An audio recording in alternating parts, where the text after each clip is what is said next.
Les 2 semaines de vacances de la Toussaint à l'accueil de loisirs municipal ont été riches en activités pour les enfants de 3 à 12 ans.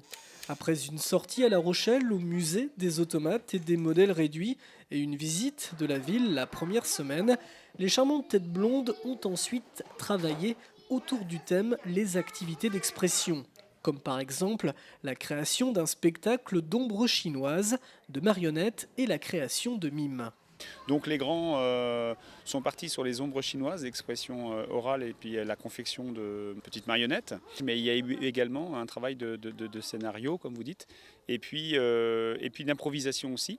Donc être capable de s'exprimer devant un public et être capable d'improviser à bon escient, c'est vrai que c'est une belle expérience pour les animatrices et pour les enfants. Ensuite, les plus jeunes sont plus partis sur des maquettes, voilà, des maquettes d'avions, des maquettes de voitures, de cars, de trains.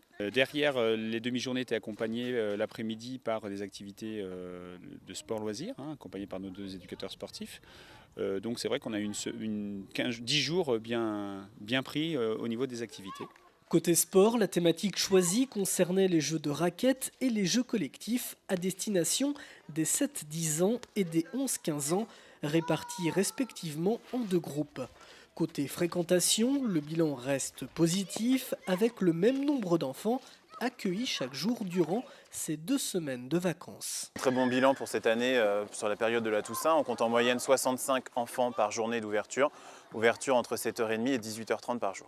On retrouve 7 animateurs sur l'ensemble de la période pour encadrer l'ensemble des jeunes par groupe d'âge, ainsi que 2 éducateurs sportifs pour les activités sportives pour les plus grands le mercredi après-midi et le jeudi pour les plus petits. Le prochain thème choisi à l'accueil de loisirs municipal durant la période scolaire, c'est-à-dire du mercredi 5 novembre au 17 décembre, sera le défi jeu à la motte. Au programme, jouer en s'amusant avec des jeux de réflexion et de stratégie. Des défis se dérouleront les après-midi où les enfants s'affronteront en équipe.